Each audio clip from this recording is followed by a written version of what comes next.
मुझे क्यों कहा गया यह मैं नहीं जानता, क्योंकि राजनीति के विषय में मैं अज्ञानी हूँ और यह मैं और मेरे मित्र भी जानते हैं। उस क्षेत्र से भी संबंध नहीं। इसके कारण जब मैंने वो विषय पढ़ा तो मुझे एक अंग्रेजी कहावत याद आई, fools rush where angels fear to tread. हमको लगा कि उसी श्रेणी में जाने की चेष्टा मैं कर रहा हूं, क्या करने के लिए हमें हमारे देवेन जी ने बाध्य किया है, ऐसा मुझे लगा। किंतु जहां इसके कारण हिम्मत हार गया था, सोचा था बता दूं कि भाई मैं बोलने वाला नहीं हूं। थोड़ी देर बाद जवाहरलाल जी का एक वाक्य स्मरण हुआ जिसमें उन्होंने कहा कि दुनिया में हर एक प्रोफेशन में प्रवेश करने के लिए कुछ न कुछ क्वालिफिकेशन की आवश्यकता हुआ ही करती है। पॉलिटिक्स यह एकमात्र प्रोफेशन है जिसमें प्रवेश करने के लिए किसी भी क्वालिफिकेशन की आवश्यकता नहीं।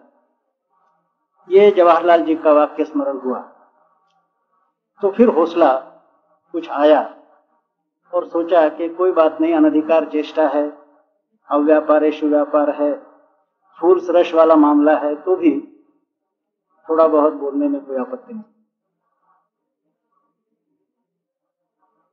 अधिकार नहीं है, जानकारी नहीं है, ये अलग बात। किंतु अधिकारी पुरुष भी जिस ढंग से विषय लिखा गया है उस पर बोलने का प्रयास करता तो उसको कठिनाई ही अनुभव होती, क्योंकि इसमें अलग अलग वैल्यू सिस्टम्स को इकट्ठा ब्रैकेट किया गया है। एक तरफ पावर पॉलिटिक्स है, एक तरफ आइडियलिज्म है। दोनों की वैल्यू सिस्टम्स अलग अलग है, मैट्रिक्स अलग अलग है, वेवलेंथ अलग अलग है और इसके कारण सोचने के तरीके अलग अलग हैं। दोनों को एकत्रित किया गया।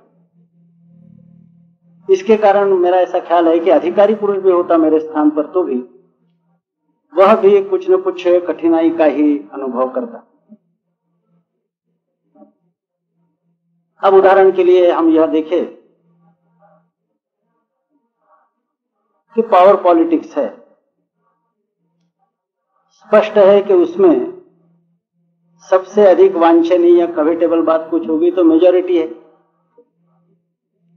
और ध्येयवाद है।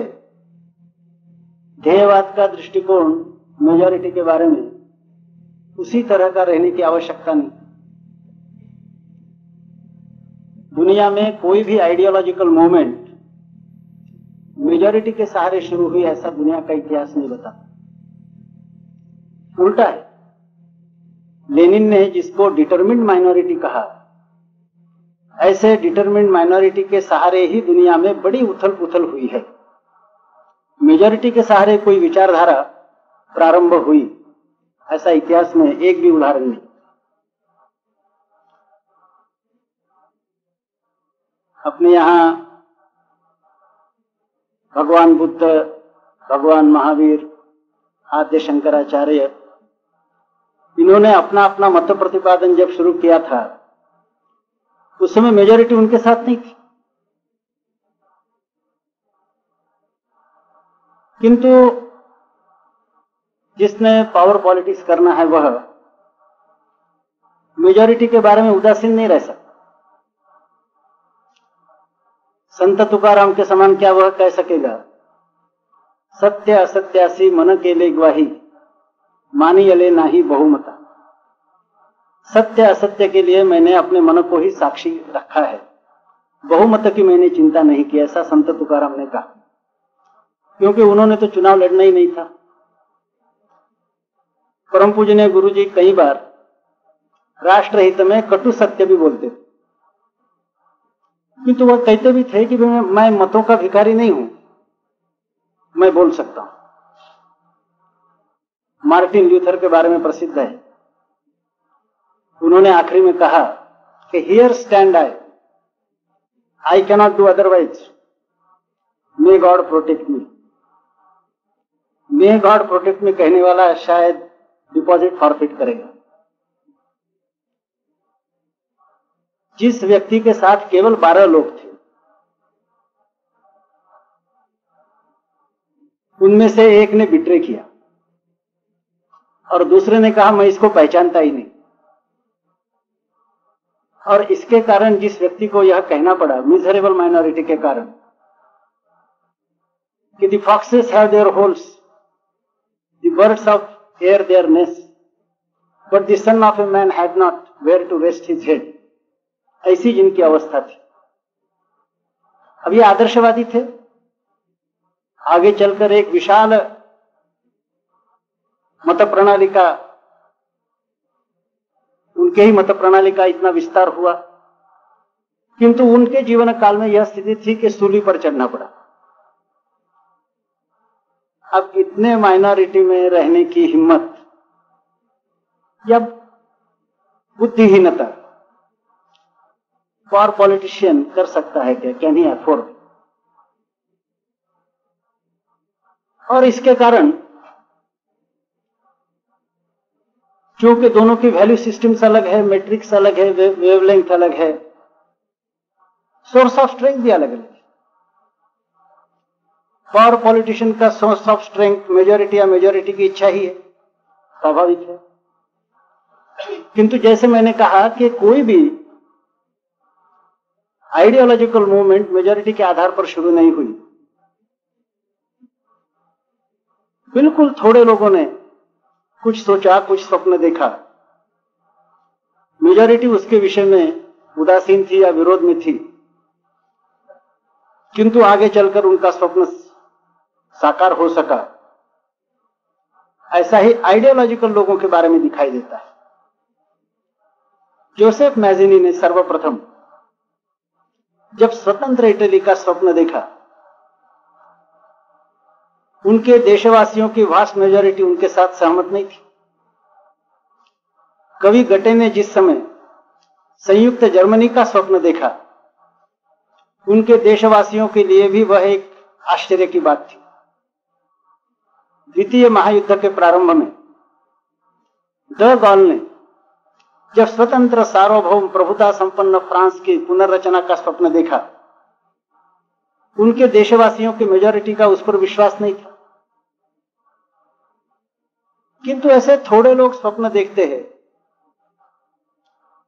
धीरे धीरे कॉन्टेजियस डिसीज जैसा बढ़ता है, वैसे ध्येयवाद का भी शायद कॉन्टेजियस डिसीज बढ़ता जाता है। किंतु मिजरेबल माइनॉरिटी में रहते हुए भी अपने अंतिम यश के विषय में ध्येयवादी पुरुष के मन में एक प्रचंड आत्मविश्वास रहता है। इनविंसिबल, अजेय आत्मविश्वास। यह अजेय आत्मविश्वास मेजॉरिटी माइनॉरिटी पॉलिटिक्स का विचार करने वाले आदमी को पागलपन नहीं लगेगा। ऐसा पागल आत्मविश्वास ध्येयवादी लोगों में हुआ करता है। स्वातंत्र्य वीर सावरकर जी को जब 2 आजीवन कारावास की सजाएं हुई और उनके शर्ट पर 50 साल की सजा ऐसा बैज किसी ने देखा, तो सहानुभूति दया प्रकट करते हुए उन्होंने कहा कि युवक, तुम जब छूट कर आओगे तब तुम 76 साल के रहोगे। अब जिनके पीछे देश की मेजॉरिटी नहीं, कोई नहीं, यह अकेला युवक एकदम जवाब देता है प्रॉम्प्टली कि क्या 50 साल तक अंग्रेज साम्राज्य टिकने वाला है? अब यह एकदम सोचकर बोलने का साहस कैसे हुआ? इसका सोर्स ऑफ स्ट्रेंथ क्या रहा होगा? मोहम्मद साहब के जीवन में एक घटना आती है। कि मक्का में वो स्वयं माइनॉरिटी में आ गए, माने माइनॉरिटी में ही थे, इसलिए उनको भागना भी पड़ा, जिसको हिजरा कहा जाता है। भागते भागते जब उनका पीछा होने लगा बहुत लोगों के द्वारा, एक गुफा में छिप गए। अबू बकर साथ में थे। गुहा के मुंह पर शत्रु आ गए। अबू बकर कहता है कि साहब मुझे बहुत डर लगता है, क्योंकि शत्रु की संख्या बहुत ज्यादा है और हम 2 हैं, और आप यदि मारे जाएंगे तो अल्लाह का पैगाम दुनिया को कौन सुनाएगा। मोहम्मद साहब ने कहा कि यदि अल्लाह मेरे द्वारा पैगाम सुनाना चाहता है तो मुझे बचाएगा, मुझे नहीं बचाता तो इसका मतलब है कि और किसी के द्वारा वह सुनाना चाहता है। अबू बकर ने कहा कि नहीं, हमें तो विश्वास है कि आपके ही जरिए पैगाम सुनाना है, तब तो वो बचाएगा। ये कहता है कैसे बचाएगा, हम 2 हैं और इतने दुश्मन बाहर खड़े। मोहम्मद साहब ने कहा हम 2 नहीं 3 हैं। अबू बकर ने इधर उधर गुफा में देखा, कहा नहीं साहब हम तो 2 ही हैं। मोहम्मद साहब कहते हैं तुम अंधे हो, हम 3 हैं, और यह जो तीसरी हस्ती है उसकी शक्ति हमारे सब दुश्मनों के संयुक्त शक्ति से भी अधिक है। अब यह जो आत्मविश्वास इतनी विषम परिस्थिति में प्राप्त होता है, संख्या बल के आधार पर प्राप्त होता है, या उसका कुछ और source of inspiration, source of strength है। और यह जो सोर्स ऑफ स्ट्रेंथ है, यह पावर पॉलिटिशियन के लिए प्रैक्टिकल यूटिलिटी का कहां तक होगा। मार्क्स के बारे में सब लोग जानते हैं, आज मार्क्सिज्म यह एक बड़ी बात हो गई, लेकिन उनके जीवन काल में उनकी अवस्था इतनी खराब थी, कितनी पॉपुलैरिटी उनकी होगी। उनकी लड़की का मृत्यु हुआ, कॉफिन खरीदने के लिए इनके पास पैसे नहीं थे, लेकिन नजदीक किसी के साथ इतना परिचय नहीं था कि लड़की के कॉफिन के लिए पैसे मांग सके। आखिर उनके पत्नी ने अपने परिचय के द्वारा कुछ पैसे प्राप्त करके कॉफिन खरीद लिया। माने लोकप्रियता का लोएस्ट एप उस समय उनका था। किंतु ऐसे समय कि जब 4 पैसे देने के लिए लोग तैयार नहीं, ऐसे समय मार्क्स ने कहा कि मेरा जो सिद्धांत है उसका यश यह इनएविटेबल है, अपरिहार्य, इनएविटेबिलिटी ऑफ अल्टीमेट विक्ट्री। फिर काहे के आधार पर कहा, कौन सी मेजॉरिटी उनके साथ थी। हम सब जानते हैं कि परम पूजनीय डॉक्टर जी ने 1925 में जब कार्य का प्रारंभ किया तो हिम्मत के साथ कहा यह हिंदू राष्ट्र है, और केवल मेजॉरिटी माइनॉरिटी के आधार पर मैं नहीं कहता यह हिंदू राष्ट्र है, यह सनातन सत्य है, और इस देश में एक भी हिंदू जीवित रहेगा तब भी यह हिंदू राष्ट्र ही रहेगा। उस समय मेजॉरिटी इसके साथ नहीं थी, इतनी ही बात नहीं, डॉक्टर जी के मित्र भी उनका बचाव करते समय असेंबली में कहे गए कि डॉक्टर हेडगेवार पागल नहीं है जो कहेगा यह हिंदू राष्ट्र है। यह मनस्थिति समाज की थी। कौन सा source of inspiration, source of strength रहा होगा कि इस विषम परिस्थिति में हिंदू राष्ट्र का पुनर्घोष वो कर सके। एक प्रचंड आत्मविश्वास, जिसको पावर पॉलिटिक्स के एटमॉस्फेयर में पागलपन ही कहना चाहिए। इस तरह का पागलपन का आत्मविश्वास ध्येयवादी लोगों के मन में रहता है, किंतु यह आत्मविश्वास पावर पॉलिटिशियन के लिए उपयुक्त नहीं। इसके कारण मेजॉरिटी के बारे में पावर पॉलिटिशियन जैसा विचार करेगा वैसा विचार ध्येयवादी पुरुष नहीं करता, यह स्वाभाविक है। दूसरी भी बात,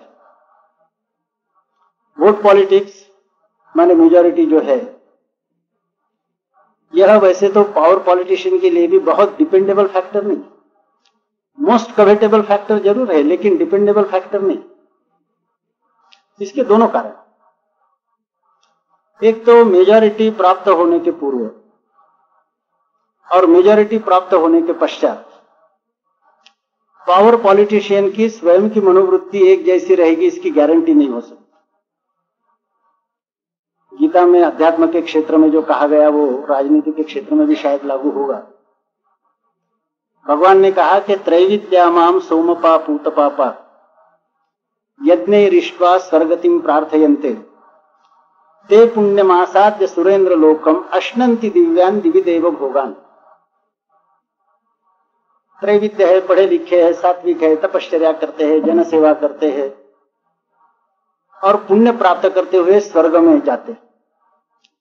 वहां उपभोग की वस्तुएं बहुत सी रहती है।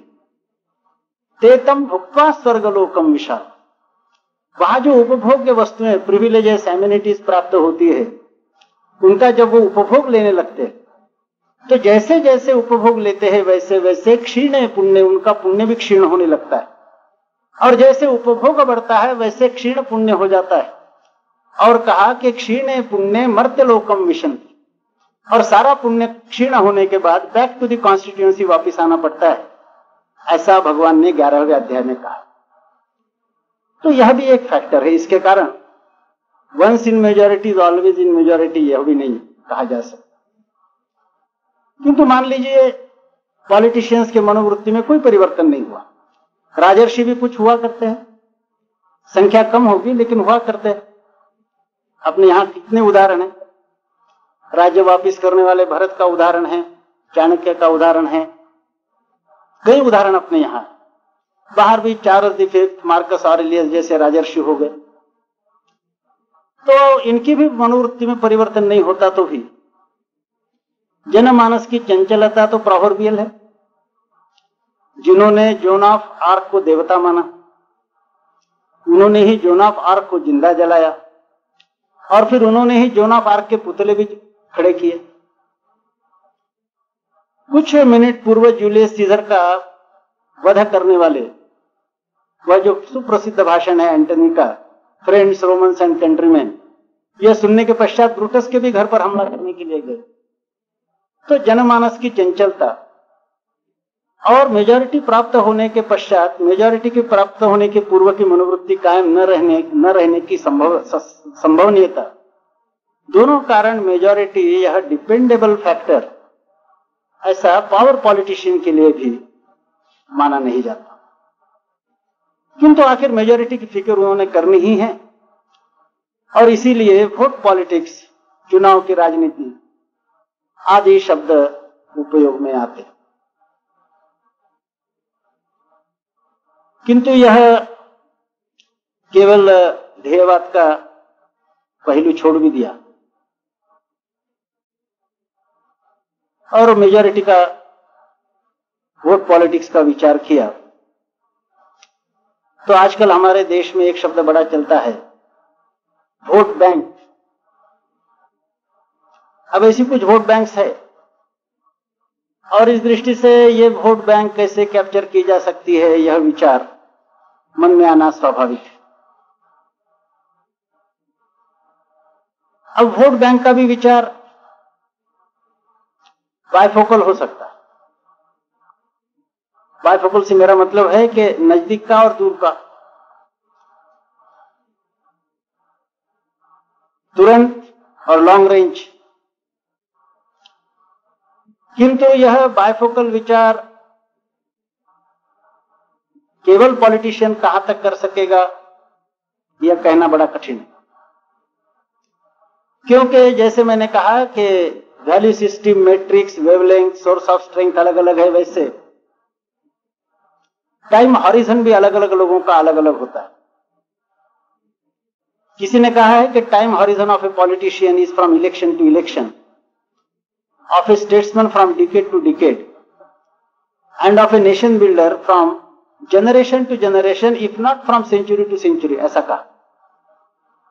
अब ये टाइम हॉरिजन का भी विचार, उसका भी परिणाम वोट बैंक के प्रश्न पर अवश्य होता है। आज कुछ वोट बैंक्स है, इमीडिएटली उसका विचार अलग ढंग से होगा, लॉन्ग रेंज विचार उसका अलग ढंग से हो सकता है। क्योंकि ये जो वोट बैंक्स है ये परमानेंट फीचर हो गया है, कांस्टेंट फैक्टर हो गया है।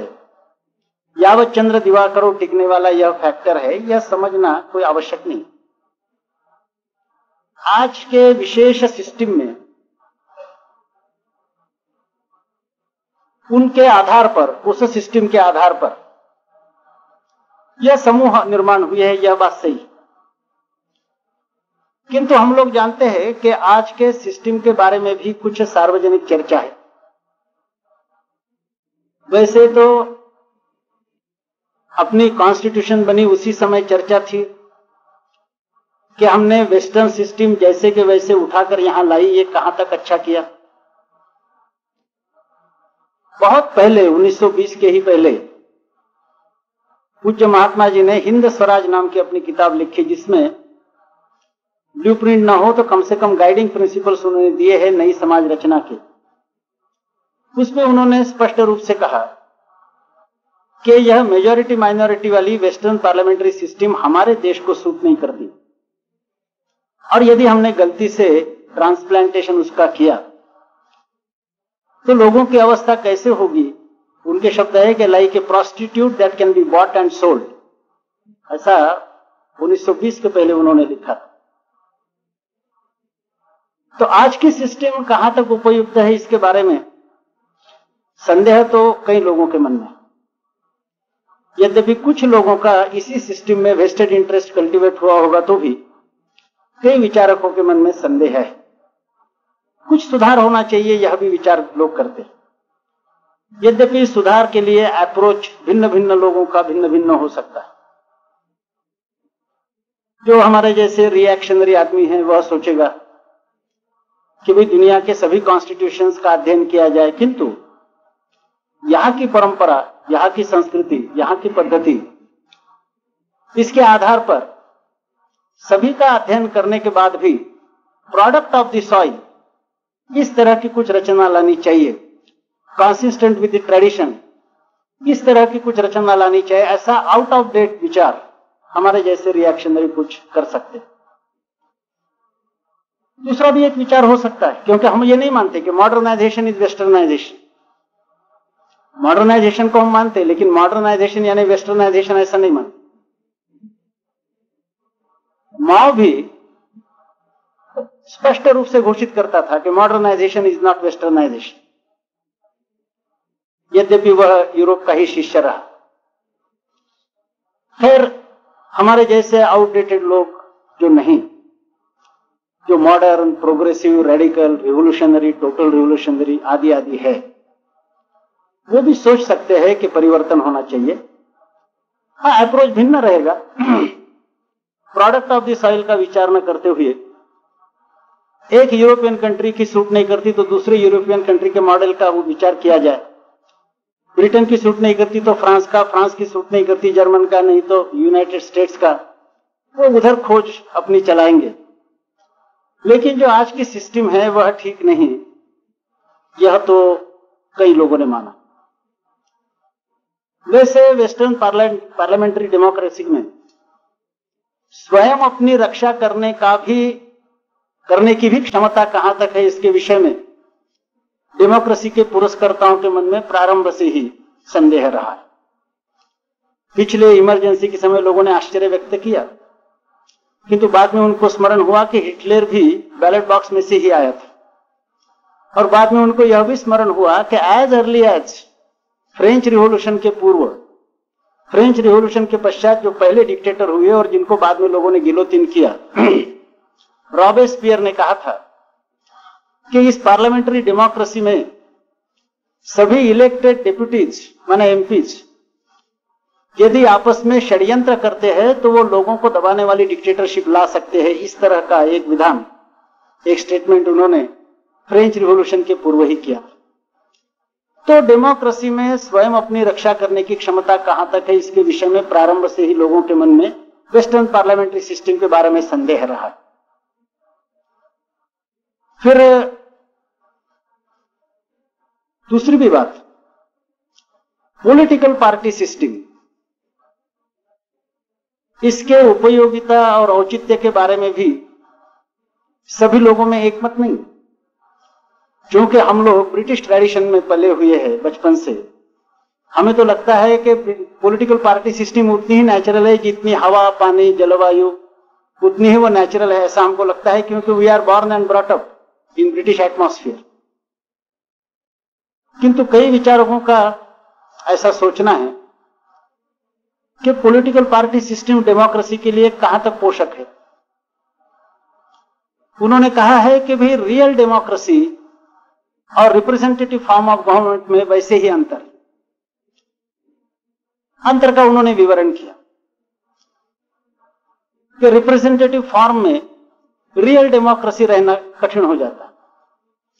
रियल डेमोक्रेसी का मतलब होता है कि जिसमें संपूर्ण जनता शासन के डिसीजन मेकिंग प्रोसेस में पार्टिसिपेट करती है, और इस दृष्टि से डिसीजन मेकिंग प्रोसेस के संदर्भ में जहां the state and the society are coextensive coterminous, शासन और समाज दोनों समव्याप्त हो जाते हैं, वहीं परिपूर्ण डेमोक्रेसी आई ऐसा कहा जा सकता है।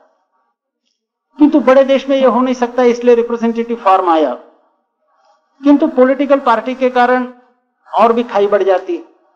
वैसे भी खाई थी, इस खाई को दूर करने के लिए कुछ डिवाइसेस वेस्टर्न कंट्रीज ने लिए थे, right to recall, right to initiate, plebiscite, referendum.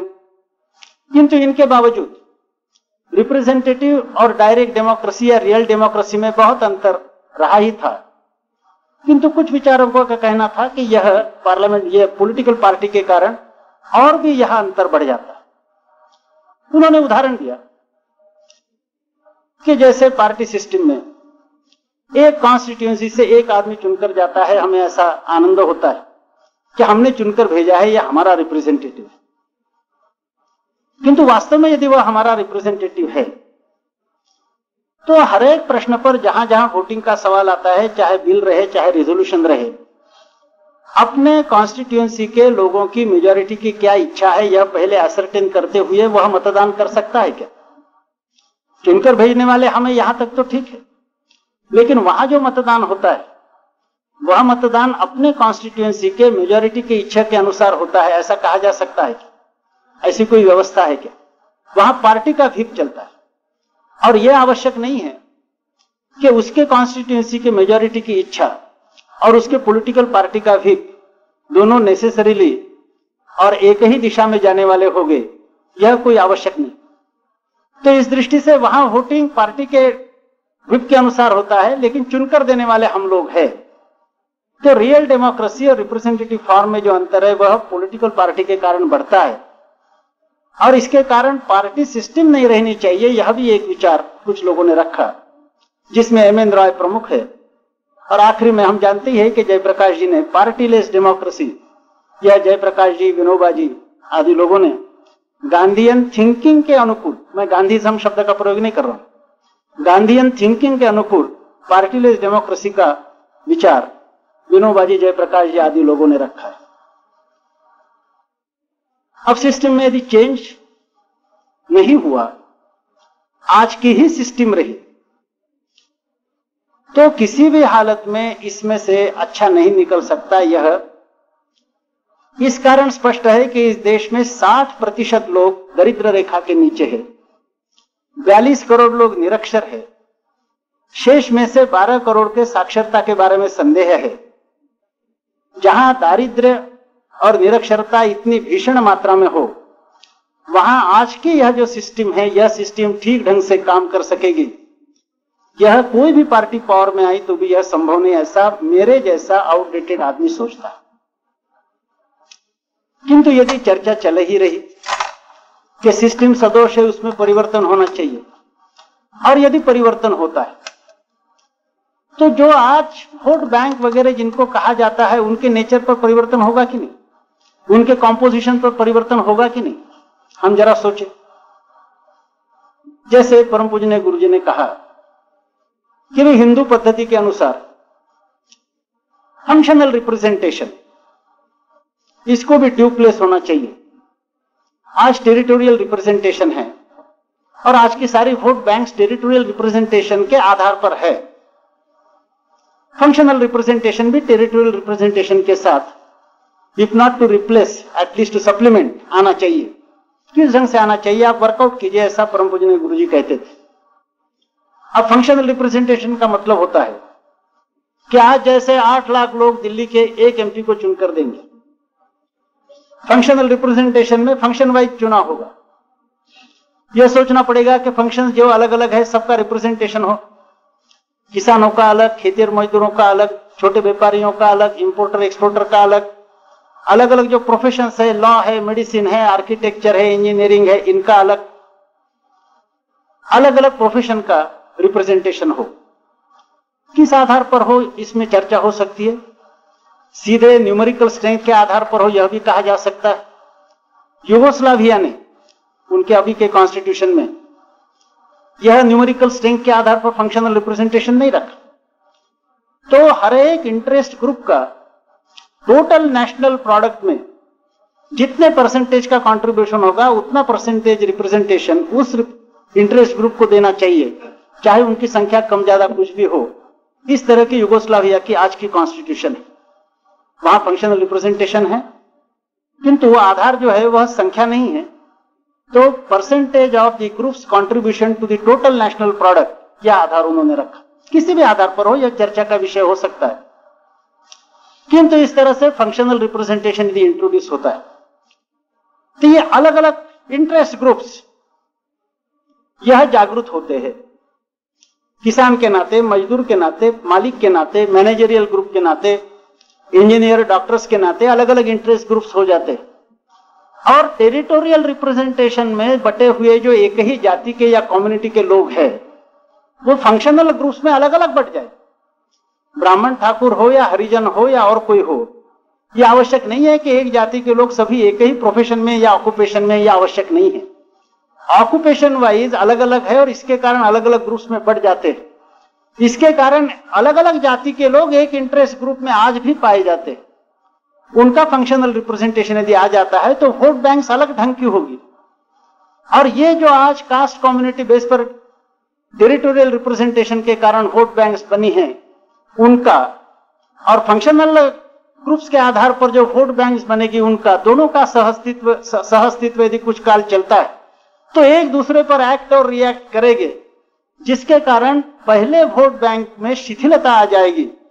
यह बात तो सरलता से समझ में आ सकती। तो सिस्टम का भी विचार ऐसा नहीं है कि under any circumstances for all times to come ये सारी वोट बैंक इसी तरह की रहेगी, ऐसा भी नहीं है।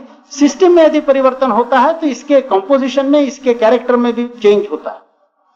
किंतु आज भी जब सिस्टम में चेंज नहीं तब भी वोट बैंक्स को स्टैटिक चीज समझा जा सकता है क्या? हाँ, जिन्होंने केवल इलेक्शन टू इलेक्शन ही विचार करना है उनके लिए तो आवश्यक है।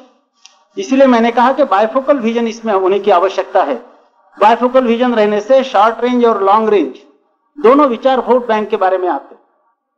आज के भी सिस्टम में वोट बैंक स्टैटिक रह सकती है क्या ज्यादा देर तक? महाराष्ट्र में शेड्यूल कास्ट में एक कास्ट है, सबसे अधिक जागरूक वही कास्ट है शेड्यूल कास्ट में। 1952 में 1956 तक यह परिस्थिति थी कि पूरे कास्ट में जागृति, शिक्षा का प्रसार, नव जागृति के कारण नया जोश और सौभाग्य से head and shoulders above all with in the group ऐसे ऑल इंडिया नेता प्राप्त हुए। और उस नेता के पीछे संपूर्ण कम्युनिटी सॉलिडली हमेशा खड़ी रहती थी। तो इन दिनों में लोग कहते थे भाई ये बड़ी वोट बैंक है। वो वोट बैंक थी। अब कास्ट तो वही है, कम्युनिटी वही है, सब कुछ वही है, लेकिन जो हेड एंड शोल्डर अबव नेता थे उनकी मृत्यु हुई। मृत्यु के पश्चात तरह तरह के विचार उनके ही अनुयायियों के मन में निर्माण हुए। एकदम सेकंड लाइन ऑफ लीडरशिप तो तैयार नहीं हुई थी, किंतु हाँ कुछ नेता थे, हर एक को लगने लगा कि ये सुप्रीम पोजीशन मेरे तरफ क्यों नहीं आनी चाहिए। आपस में स्पर्धा शुरू हुई और इस स्पर्धा में जैसे हो ही जाता है, सब कास्टिज्म के आधार पर ग्रुपिंग्स हुए। कास्ट का एक वोट बैंक जरूर था, लेकिन अब सब कास्टिज्म के आधार पर ग्रुपिंग्स हुए। अलग अलग सब कास्ट के अलग अलग नेता और सुप्रीम पोजीशन क्लेम करने लगे। और खासकर उसी समय अब ये भी ग्रेजुएशन पोस्ट ग्रेजुएशन किए हुए जो जवान लोग थे उनके भी मन में राजनीतिक आकांक्षा जागृत स्वाभाविक रूप से हुई कि हमारे अंदर क्या कमी है।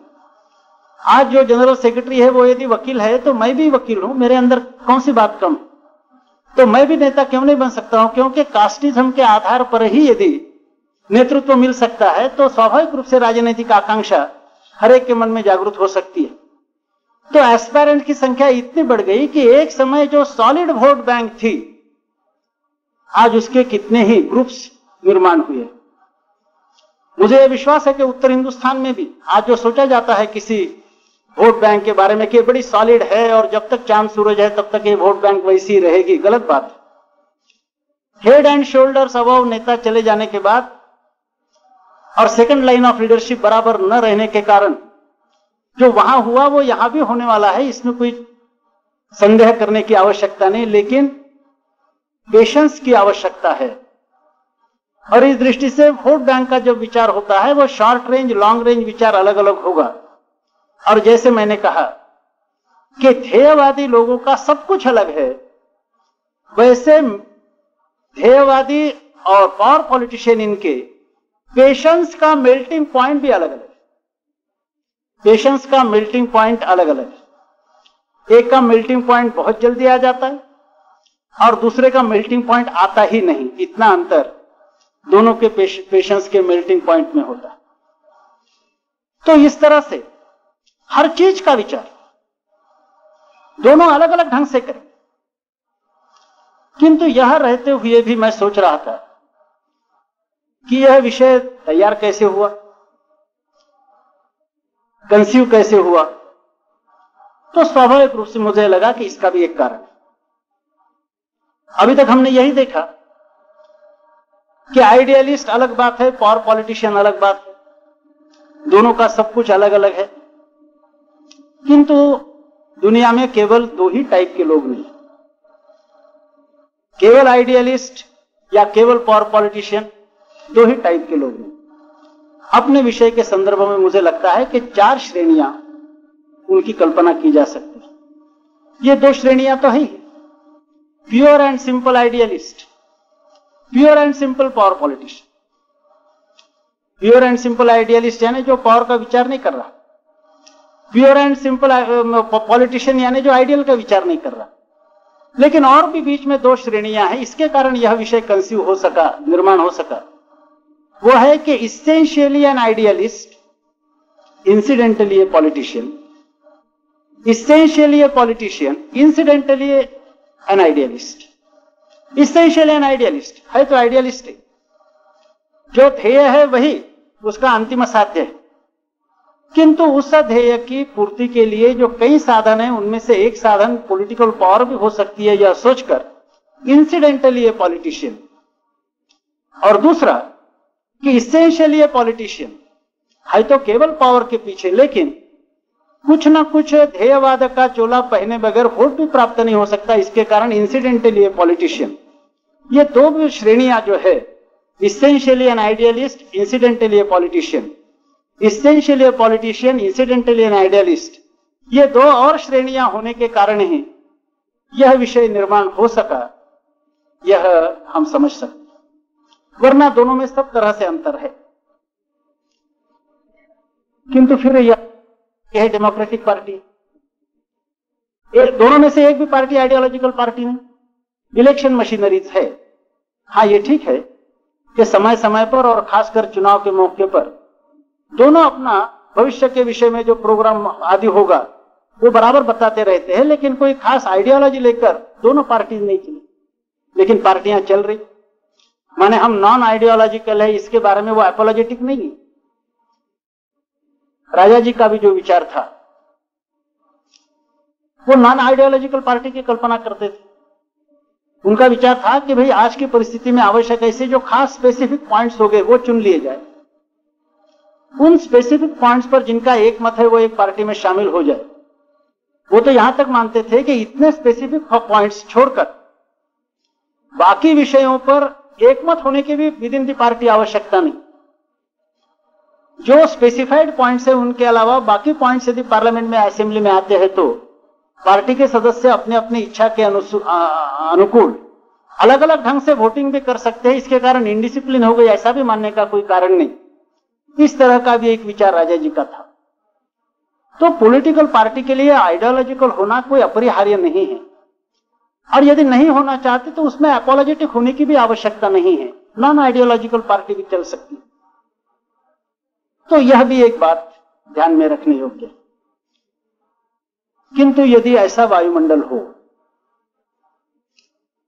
कि भाई कुछ न कुछ आइडियोलॉजी हमारी है, ऐसा यदि नहीं दिखाते तो एक रिस्पेक्टेबिलिटी नहीं आती, ऐसा यदि वायुमंडल हो, यह भी एक विचार हो सकता है। तो आइडियोलॉजी ली भी जाती है और ऐसे पार्टी को फिर आइडियोलॉजिकल पार्टी ऐसा ही कहना होगा। लेकिन ऐसे आइडियोलॉजिकल पार्टी के लिए वोट पॉलिटिक्स के कॉन्स्टेंट्स आते हैं कि नहीं?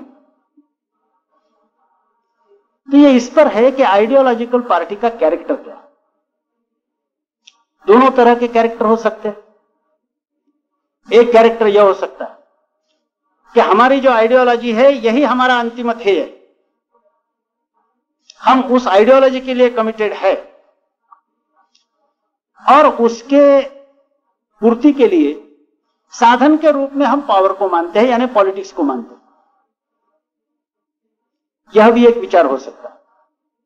और दूसरा यह भी विचार हो सकता है कि ध्येय तो पावर ही है, लेकिन ऐसा स्पष्ट रूप से कहना सज्जनता का नहीं, और इस दृष्टि से कुछ न कुछ ध्येयवाद का चोला पहनना भी आवश्यक है, इसलिए कुछ न कुछ ध्येय भी उसकी भी घोषणा कर दी। ऐसी यदि अवस्था हो तो ऊपर से दिखने में पार्टी आइडियोलॉजिकल रही तो भी उसमें आइडियोलॉजी की पोजीशन क्या रहती है? मराठी में एक कहावत है कि गाजर की पुंगी है, पुंगी यानी क्या, पीपे क्या बोलते, गाजर की पुंगी है, जब तक बजती है तब तक बजाएंगे, और जब बजना बंद हो जाएगा तो उसी को तोड़कर खा डालेंगे। इसी पोजीशन में आइडियोलॉजी आ जाती है। और इसलिए ऐसी जिनकी अवस्था है उन्होंने हमारे आइडियोलॉजी पर कौन से कॉन्स्टेंट्स आने वाले हैं इसका सीरियसली विचार करने की आवश्यकता भी क्या है।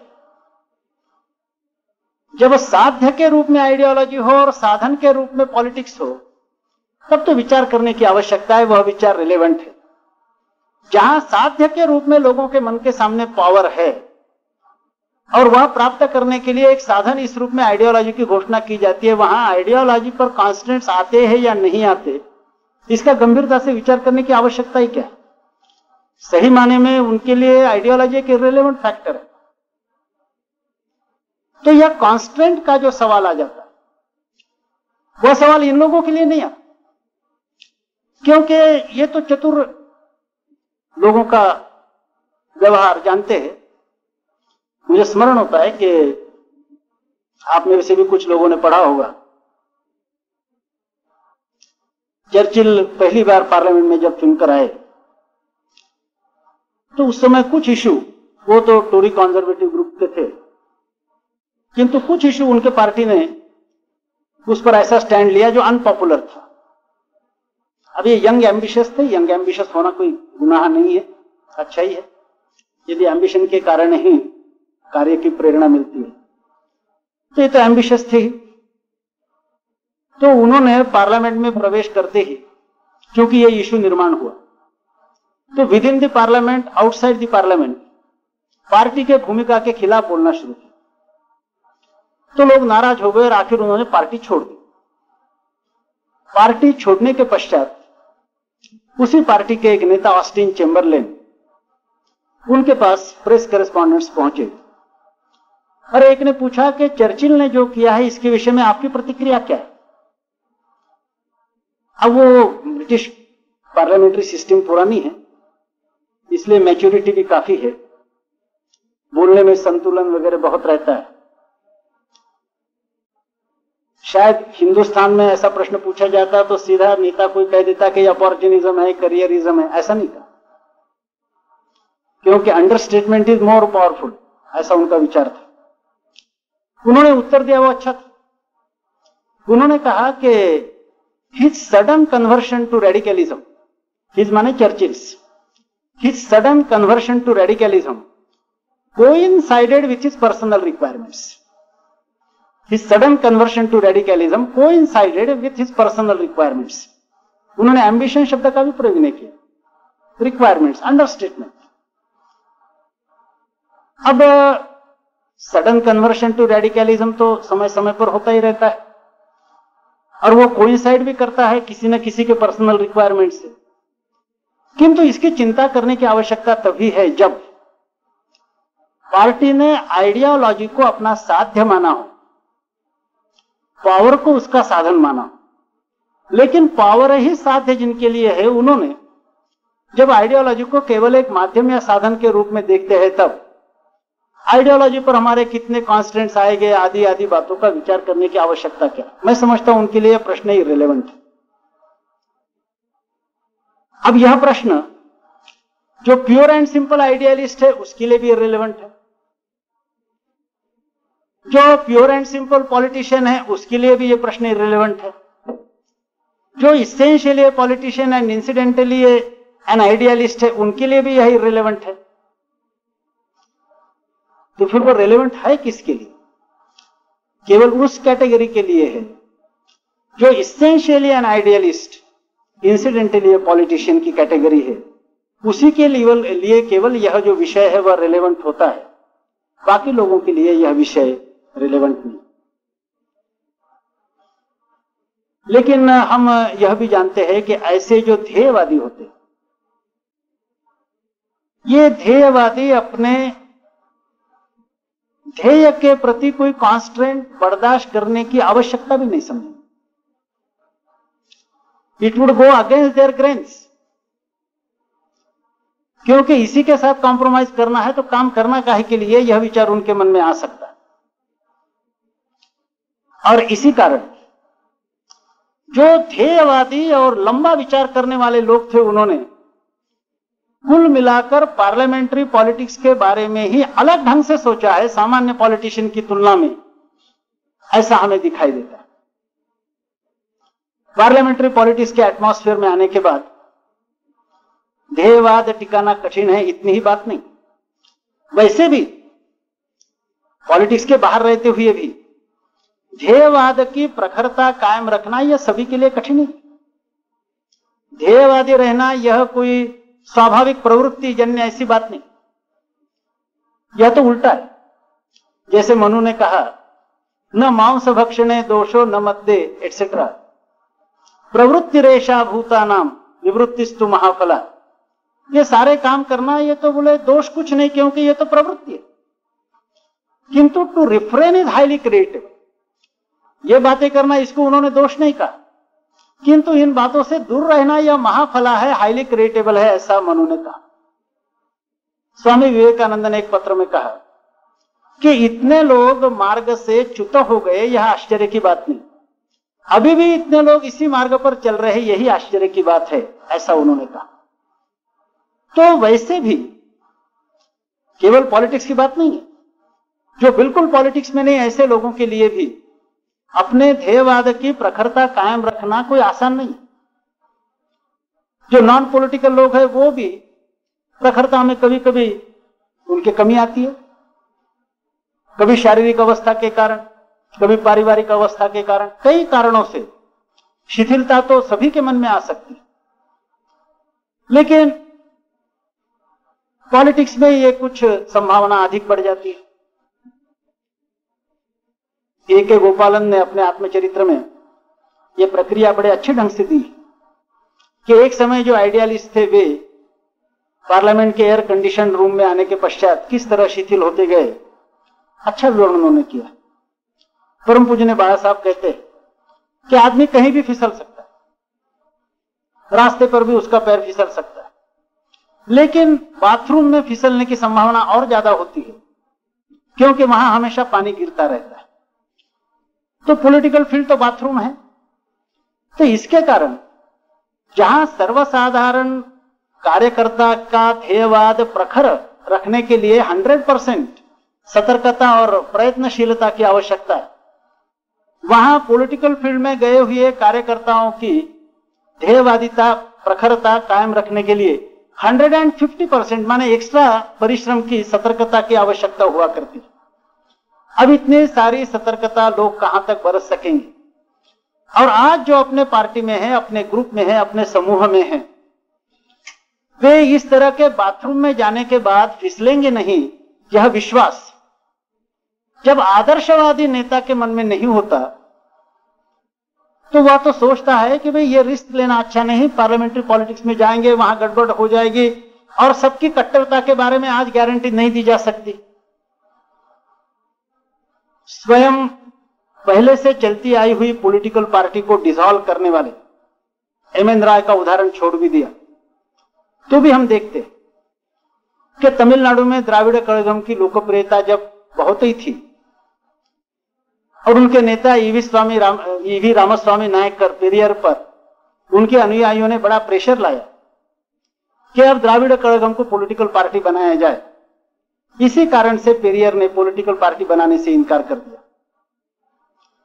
मॉन्टेग्यू चेम्सफोर्ड रिफॉर्म्स के पश्चात कांग्रेस के सामने काउंसिल एंट्री का प्रश्न आ गया।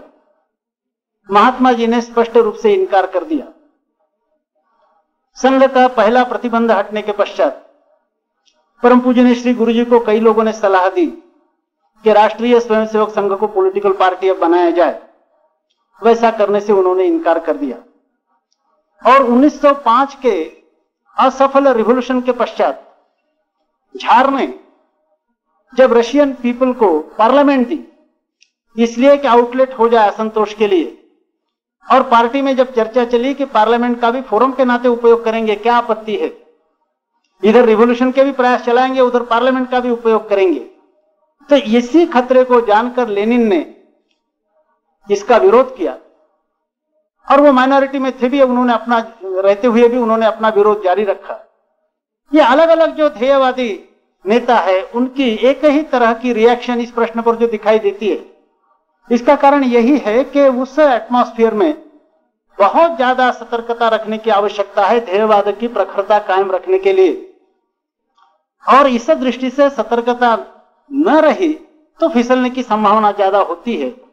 उससे यह अधिक अच्छा है कि हम सीधा ही कहे कि भाई आइडियोलॉजी से कोई संबंध नहीं है, डेमोक्रेसी है, पावर में आना हर एक का अधिकार है, इसमें क्या है, इलेक्शन मशीनरी के नाते पार्टी को चलाते हैं, नॉन आइडियोलॉजिकल चलाते हैं, इसमें एपोलॉजेटिक होने की कोई आवश्यकता नहीं। लेकिन चोला भी पहनना हो तो भी ये सारे कंसिडरेशंस और इतनी एक्स्ट्रा मेहनत सतर्कता नहीं बरती जाती तो ध्येयवाद की प्रखरता रखना बड़ा कठिन हो जाता है। ऐसे ध्येयवादी लोगों के लिए आज का प्रश्न रिलेवेंट है, यह विषय रिलेवेंट हो जाता है कि क्या कुछ कॉन्स्टेंट्स आते हैं, कुछ कॉम्प्रोमाइजेस करने पड़ते हैं। एक तो बात स्पष्ट है कि जहां तक आइडियोलॉजी का सवाल है वहां कोई कॉम्प्रोमाइज नहीं हो सकता, कोई कॉन्स्टेंट नहीं हो सकता। दीर्घकाल मेहनत करने की तैयारी हमेशा ध्येयवादी व्यक्ति की रहती है, यहां तक कि वो यह भी नहीं सोचता कि सारा कुछ मेरे जीवन काल में होना चाहिए, ऐसा भी नहीं सोचता। वो सोचता है कि यह मेरा ध्येय है, यही अंततो गत्वा यशस्वी होने वाला है, और ध्येय की यशस्विता में ही हम सब लोगों का कल्याण है। मेरे जीते जी कुछ न कुछ बनना ही चाहिए, नहीं तो फिर क्या लाभ है, ऐसा विचार ध्येयवादी व्यक्ति नहीं करता। और इस दृष्टि से ध्येयवादी व्यक्ति यदि राजनीति में है तो यह कहना कि उसके ऊपर कॉन्स्ट्रेंट है, यह तो गलत बात। ध्येयवादी व्यक्ति के ऊपर ध्येय के दृष्टि से कोई कॉन्स्टेंट हो ही नहीं सकता। कॉन्स्टेंट मानना यह केवल भ्रम मात्र। एक हमारे इधर कहानी आती है, शायद इधर भी होगी। कहते हैं कि किसी राजा ने घोषणा की कि मुझे जो माया से मुक्त कर देगा उसको मैं अपना आधा राज्य दूंगा, लेकिन यदि कोई आया प्रतिज्ञा करके लेकिन वो सफल नहीं हुआ तो उसको जीवन भर जेल में रहना पड़ेगा। तो कई साधु महात्मा आए और जेल में रहे क्योंकि वो इसको माया से मुक्त नहीं कर सके। तो कहते हैं कि एक महिला आई तो उसने कहा कि मैं कोशिश करती हूँ। तो लोगों ने कहा कि जहां बड़े बड़े महात्मा फेल हो गए तुम क्या सफल हो सकती हो? तो उसने कहा ठीक है मैं कोशिश करूंगी। दरबार में गई और राजा को कहा कि कल मैं आती हूं और कल तुमको माया से मुक्त करूंगी। सबको आश्चर्य हुआ। कहते कि दूसरे दिन दरबार में जब राजा ने प्रवेश किया तो सब दरबार के लोग एक खंबे की तरफ देख रहे थे, एक स्तंभ की तरफ देख रहे थे, पिलर, जिस पिलर को अपने हाथ से ऐसा पकड़कर यह महिला जोर जोर से चिल्ला रही थी और कह रही थी मुझे छुड़ाओ, मुझे छुड़ाओ। तो राजा ने जब देखा तो उसके पास गए और कहे कि तुम पागल हो, मुझे छुड़ाओ क्यों कह रही? वो कहती है कि इस खंबे ने मुझे पकड़ के रखा है। तो राजा ने कहा कि खंबे ने कहां पकड़ के रखा है? तुमने खंबे को पकड़ के रखा है। तो वो महिला कहती है कि पागल, माया ने तुझे पकड़ा नहीं, तूने ही माया को पकड़ के रखा है। तब राजा ने कहा कि अब बात ध्यान में आ गई। वैसे कॉन्स्टेंट्स जो है वह ध्येयवादी व्यक्ति के लिए नहीं, कॉन्स्टेंट्स ने ध्येयवादी व्यक्ति पर अपनी पकड़ रखी नहीं। हो सकता है कि गलती से संभ्रम के कारण कोई ध्येयवादी व्यक्ति कॉन्स्टेंट्स को आलिंगन देकर बैठा हो, किंतु कॉन्स्टेंट्स किसी को अपने पकड़ में नहीं रख सकते यदि वह व्यक्ति ध्येयवादी है, यह बात स्पष्ट है। इसका मतलब यह नहीं है कि राजनीति में ध्येयवादी व्यक्ति कॉम्प्रोमाइज नहीं करे, कॉम्प्रोमाइजेस ध्येयवादी व्यक्ति भी करते, आइडियोलॉजी के बारे में नहीं, टैक्टिक्स के बारे में और स्ट्रेटेजी के बारे में, कभी कभी अपवादात्मक जनरल पॉलिसी के बारे में, अपवादात्मक, किंतु आइडियोलॉजी के बारे में नहीं। ये जो चार चीजें हैं इनकी रेंज एक से एक अधिक है। सबसे कम रेंज है टैक्टिक्स, उससे अधिक स्ट्रेटेजी, उससे अधिक रेंज पॉलिसी और हाईएस्ट रेंज आदर्शवादिता की है, आइडियोलॉजी की। तो आइडियोलॉजी के बारे में नो कॉम्प्रोमाइज, नो कॉन्स्टेंट्स। 50 साल लगेंगे वो फिक्र की बात नहीं। मेरे ही जीते जी प्राइम मिनिस्टरशिप आनी चाहिए, यह विचार ध्येयवादी आदमी नहीं करता। एक लंबा पेशेंस लेकर वह काम करता है। लेकिन हां, अपने ध्येयवादिता को अक्षुण्ण रखते हुए immediate tactics, short range strategy के विषय में कॉम्प्रोमाइजेस, चाहे पार्लियामेंट्री पॉलिटिक्स वाले हो, नॉन पार्लियामेंट्री पॉलिटिक्स वाले हो, ध्येयवादी लोग भी करते हैं, लेकिन स्ट्रेटेजी और टैक्टिक्स के बारे में। लेकिन ये कॉम्प्रोमाइजेस करते समय इसकी फिक्र अवश्य की जाती है कि इनके कारण अंततोगत्वा हमारे जनरल पॉलिसी को और आइडियोलॉजी को कोई धक्का नहीं पहुंचना चाहिए। जैसे लेनिन के बारे में हम जानते हैं कि केरेंस की गवर्नमेंट को सपोर्ट करने का उन्होंने अपने लोगों को कहा, एक स्ट्रेटेजी की बात थी, लेकिन अपने पार्टी की सेपरेट आइडेंटिटी इतनी कायम रखी, बाकी लोगों की आइडेंटिटी तोड़ने का भी प्रयास किया, सपोर्ट किया स्ट्रेटेजी के नाते। जापान का आक्रमण जिस समय चीन पर हुआ और जब चांगकाई शेक और रेड आर्मी का संघर्ष चल रहा था, जापान यह कॉमन एनिमी है, पहले उसका मुकाबला करना चाहिए, इस दृष्टि से माओ ने चांगकाई शेक के साथ समझौता अवश्य किया और समझौता में as a matter of strategy यह भी मान लिया कि ओवरऑल यूनिफाइड कमांड हम आपकी ही मानेंगे। लेकिन जब चांगकाई शेक ने यह कहा कि red army should be merged into Kuomintang army, उस चीज को नहीं माना। उन्होंने कहा कि हमारी रेड आर्मी सेपरेट आइडेंटिटी कायम रखेगी, लेकिन यूनिफाइड कमांड आपकी हम मानने के लिए तैयार। तो टैक्टिक्स और स्ट्रेटेजी के बारे में कॉम्प्रोमाइजेस करने पड़ते हैं, वो हो सकते हैं, लेकिन उसमें भी यह फिक्र की जाती है कि उस कॉम्प्रोमाइज के कारण आइडियोलॉजी और जनरल पॉलिसी को कहीं धक्का नहीं लगना चाहिए। अब कुछ लोग तो अधिक पेशेंस रखने वाले, अधिक आत्मविश्वास रखने वाले ऐसे भी हो सकते हैं कि जो स्ट्रेटेजी के लिए भी शायद कॉम्प्रोमाइज न करें, यह भी हो सकता है, असंभव नहीं। हिटलर आने के पूर्व लास्ट बट वन इलेक्शन जो हुआ था उसमें नाजी पार्टी के 1/3 लगभग एमपी चुनकर आए थे, लेकिन पार्लियामेंट में पोजीशन यह थी कि किसी की भी मेजोरिटी नहीं थी क्लियर। इसलिए सब पार्टियों से सलाह करते हुए प्रेसिडेंट हिंडेनबुर्ग ने हिटलर के सामने सुझाव रखा कि भाई कोalition गवर्नमेंट में तुम आ जाओ, लोग तुमको होम पोर्टफोलियो देने के लिए भी तैयार है। तो उन्होंने कहा कि भाई मैं पार्टी वालों से बात करके आपको कल बताऊंगा। वो जो पार्टी की चर्चा हुई इन दिनों में अखबारों में आई थी, बड़ी अच्छी चर्चा थी। साधारण यहां वहां आर्गुमेंट्स एक ही रहते हैं कि हम पावर में पार्टिसिपेट करेंगे तो वहां स्प्रिंग बोर्ड उसको समझकर आगे छलांग लगा सकेंगे, आदि आदि।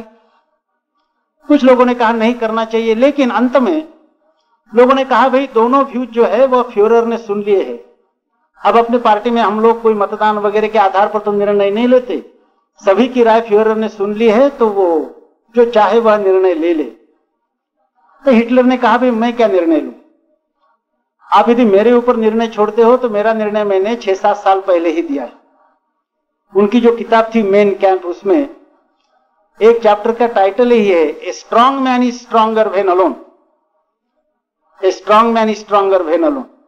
तो उन्होंने कहा मैंने तो वो निर्णय पहले ही दिया यदि मेरे ऊपर निर्णय छोड़ते हो। और हिंडनबर्ग को बताया कि भाई उनको गवर्नमेंट बनाने दीजिए, हम बाहर रहेंगे। नेक्स्ट चुनाव में इनकी मेजोरिटी आ गई।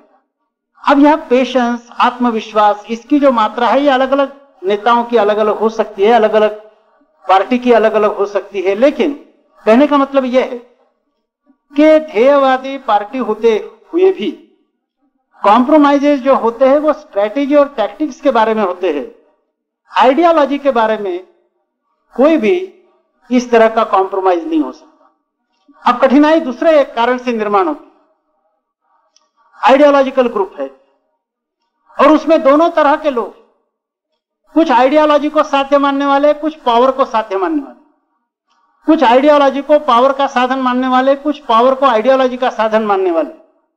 दोनों तरह के लोग एक ही ग्रुप में बड़ी लंबी देर तक चल सकते हैं साथ साथ, लेकिन मतभेद प्रकट होते रहते। जैसे हम लोग जानते हैं कि जवाहरलाल जी, महात्मा जी एक ही ग्रुप में थे, लेकिन दोनों की श्रेणियां अलग अलग थी। जैसे मैंने अभी गिनाई, अलग अलग श्रेणियां थी, मतभेद प्रकट होते रहते थे, कई विषयों पर मतभेद प्रकट हुए। जैसे हम लोगों से संबंधित विषय है मजदूर क्षेत्र से, 1936 में लखनऊ के एआईसीसी के इसमें जवाहरलाल जी के मन में आया कि यह रिजोल्यूशन एआईसीसी ने पास करना चाहिए कि all India trade union Congress और किसान सभा यह कांग्रेस की विंग थे। गांधी जी ने कहा कि नहीं, इस तरह का रिजोल्यूशन मत लाइए, ये दोनों एक अलग विषय। तो मतभेद एक इसेंशियली एन आइडियलिस्ट होने के कारण और एक इसेंशियली पॉलिटिशियन होने के कारण दोनों के ग्रुप्स, दोनों के मत अलग अलग होते हुए भी दोनों एक ग्रुप में रह सकते। लेकिन यह जो दो भूमिकाएं हैं, इसके कारण जो खाई निर्माण होती है उसके अंततोगत्वा दुष्परिणाम होंगे ही नहीं, यह कहा नहीं जा सकता। जैसे मैंने कहा कि दोनों के मतभेद पहले से थे, तो भी एक पार्टी में थे, एक ग्रुप में काम कर रहे थे, लेकिन अंततोगत्वा कितनी खाई बढ़ गई, कितना दुष्परिणाम उसका हुआ। पार्टीशन होना ही नहीं चाहिए, यह महात्मा जी की भूमिका थी और पार्टीशन को स्वीकार करने का काम नेहरू जी और बाकी उनके लोगों ने किया। और उस समय एआईसीसी में भाषण देते समय गांधी जी ने जो कहा वह यह बताने वाला है कि यद्यपि दो भूमिका को लेकर काम करने वाले लोग एक ही पार्टी में लंबी देर तक साथ साथ कंधे से कंधा लगाकर चल सकते हैं, तो भी जो मतभेद आज छोटे दिखाई देते हैं वो आगे चलकर कितना भीषण स्वरूप प्राप्त कर सकते हैं। जैसे 39 और 40 का एंगल है, जहां भेद शुरू होता है वहां तो शायद चींटी से भी छोटा अंतर रहता है, लेकिन 39 और 40 एंगल की यदि आप लाइंस खींचेंगे तो आगे चलकर मीलों का अंतर आ सकता है। इसका अनुभव गांधी जी ने एआईसीसी में भाषण दिया, उस समय कहा, I am oppose to partition, I am oppose to partition, but I advise you to accept it because your leaders have accepted it and we are not now in a position to change the leadership immediately, ऐसा गांधी जी ने कहा। यह एक helplessness, विवशता उन्होंने वहां प्रकट की। इतने दुष्परिणाम हो सकते हैं, तो इसलिए भूमिका क्या है यह सवाल है। दोनों तरह के लोग एक ग्रुप में रह सकते हैं, लेकिन ग्रुप में किसकी भूमिका क्या है इस पर भी यह अवलंबित रहेगा। और जिनकी कट्टर आइडियोलॉजिकल भूमिका है उनके लिए आइडियोलॉजी के साथ कोई कॉम्प्रोमाइज करने की आवश्यकता नहीं है, क्योंकि उनका पेशेंस इन्फिनिट हुआ करता है, इन्फिनिट पेशेंस हुआ करता है। और इस दृष्टि से यदि कॉम्प्रोमाइज ही होता है तो फिर ध्येयवादी क्या कहा जाए। धर्मराज युधिष्ठिर स्वर्ग के द्वार पर पहुंचे, उनके साथ उनका कुत्ता था। तो स्वर्ग के द्वारपाल ने कहा कि आपके लिए तो स्वागत है, लेकिन कुत्ते को प्रवेश करना यहां मने है, कुत्ते को स्वर्ग में प्रवेश नहीं। तो युधिष्ठिर ने कहा कि मेरा कुत्ता यदि मेरे साथ नहीं जा सकता तो मुझे भी स्वर्ग से कुछ लेना देना नहीं, मैं नहीं आना चाहता। एक मॉरल स्टेचर का आदमी यदि कुत्ते के लिए यह कह सकता है कि मैं स्वर्ग नहीं चाहता, यदि कुत्ते को लेकर मैं स्वर्ग में नहीं जा सकता, तो मॉरल स्टेचर का आदमी क्या आइडियोलॉजी के बारे में यह कह सकता है कि ठीक है आइडियोलॉजी आए ना आए, मैं तो कम से कम सत्ता के स्वर्ग में चला जाऊं? ऐसा कोई मॉरल स्टेचर का आदमी कह सकेगा? कहने की आवश्यकता भी नहीं। ईसा का वाक्य मुझे स्मरण होता है और उसी से मैं मेरा यह कंक्लूड करना चाहता हूं। ईसा ने कहा है कि of what profit would it B, क्या लाभ होगा तुम्हारा? Of what profit would it be if you gain the kingdom of the अर्थ, यदि तुमको सारे धरती का राज्य प्राप्त हो जाता है, किंतु and in the process lose your soul, किंतु यह धरती का राज्य प्राप्त करने के प्रक्रिया में यदि तुम अपनी आत्मा ही गवा देते हो, खो बैठते हो, तो तुमको लाभ क्या हुआ? यह बात अलग है कि एक बार हम ऐसे ही चाय पीते पीते चर्चा कर रहे थे, एक मित्र को हमने कहा कि भैया ईसा का वाक्य स्मरण होता है, तो उन्होंने उस समय तो कुछ नहीं कहा, लेकिन और 4-5 मिनट के बाद हमारे पास आए, कहा कि जरा वो बताइए फिर से। हमने फिर से कहा of what profit would it be if you gain the kingdom of the earth and in the process lose your soul. तो उन्होंने कहा कि आपको ऐसा नहीं लगता कि आपका वाक्य रिलेवेंट है? हमने कहा भाई कैसे? तो उन्होंने कहा कि देखिए ये वाक्य जिसने उच्चारण किया उसमें तो सूली पर चढ़ना था, और जो पॉलिटिक्स में प्रवेश करते हैं वो गद्दी पर चढ़ने के लिए प्रवेश करते हैं, तो ये आपका वाक्य रिलेवेंट है, ऐसा आपको नहीं लगता? हमने कहा भाई मैं अपनी गलती महसूस करता हूं, जो कहा है वो मैंने विड्रॉ कर दिया। किंतु जो ध्येयवादी है उसके ध्यान में रहता ही है, उसने ध्यान में रखना चाहिए, कहने की आवश्यकता नहीं, क्योंकि प्रखर ध्येयवादिता यह स्वभाव बन जाता है। तो वह यही सोचता है कि सत्ता के स्वर्ग में भी जाना है तो अपने कुत्ते को ही नहीं, ध्येयवाद को लेकर जाना है, और यदि ध्येयवाद को छोड़ना है तो अपनी आत्मा गंवाना है, इस विचार को लेकर ही वह सत्ता का विचार करता है। इस दृष्टि से ऐसा लगता है कि केवल इसी एक श्रेणी के लिए आज का विषय रिलेवेंट है, बाकी सब लोगों के लिए आज का विषय इररिलेवेंट है। जिनके लिए आइडियोलॉजी यह साध्य है, पावर यह उसका एक साधन है, उनके लिए ही आज का विषय है। जिनके लिए पावर यह साध्य है और आइडियोलॉजी साधन है, उनके लिए भी यह विषय नहीं। पॉलिटिक्स से कुछ लेना देना नहीं, ऐसे सोचने वाले जो प्योर एंड सिंपल आइडियलिस्ट है, उनके लिए भी यह विषय नहीं, और जो प्योर एंड सिंपल पॉलिटिशियन है उसके लिए तो बिल्कुल ही नहीं। तो इस दृष्टि से बहुत सीमित लोगों के लिए आज का विषय है, ऐसा लगता है।